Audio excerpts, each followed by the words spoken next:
So hello mga idol, good morning sa tanan. So farm update po tayo ngayon mga idol, no, sa ating mini farm. Ayan, nakita po ninyo sa aking likuran. Dito tayo sa ating ampalaya. So ayan mga idol, no, yung previous videos ko po ay hindi pa po sila namumunga. So ngayon ipapakita ko po sa inyo, may bunga na. So ayan mga idol, no. Ayan. Yan mga idol, no, nakikita ninyo nagsisimula na po silang mamumunga.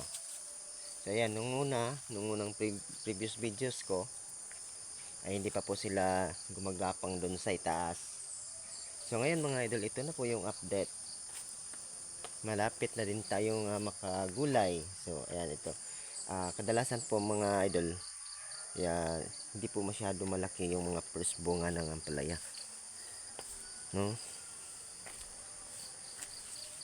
Ayan.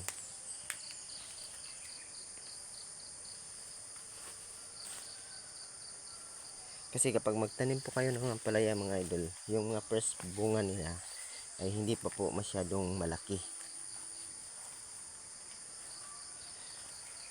Yan ito. Yan ito mga idol, may magugulay na natin to. Pwede na natin tong katayin.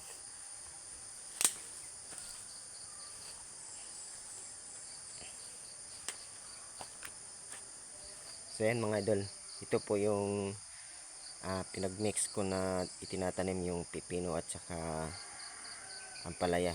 So yan mga idol, kita po niyo yung pipino. Bukas mag-harvest po ako ng pipino.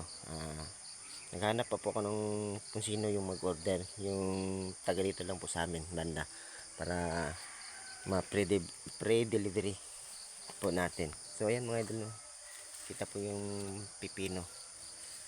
Ayan, bukas mga idol, ito harvest na natin to bukas. Ayan, ito yung ampalaya, ito yung pipino. Ayan, pinagsabay ko po silang itinatanim. Ayan, bukas harvest na yan.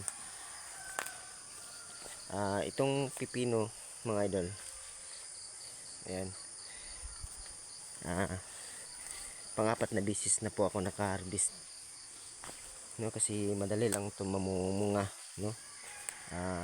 1 month lang po pwede na maka-harvest na po tayo. Itong ampalaya, so ayan, siguro nasa 2 months na po 2 months tayo maka-harvest. Yan yung pipino. So ayan yung bunga ng ampalaya. Ayan. So yan mga idol, yan po yung bagong update ng ating mini farm, no. Kay Gamay Ramanggot.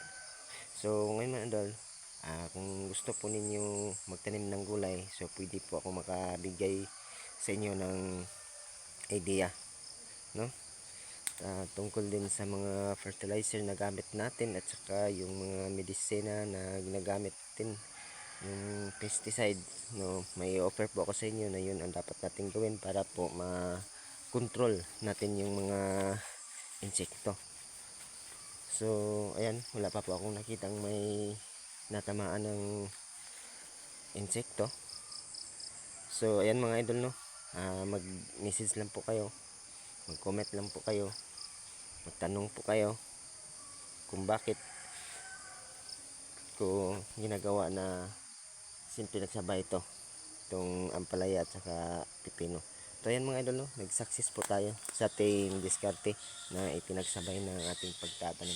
So ayan, o diba, successful tayo.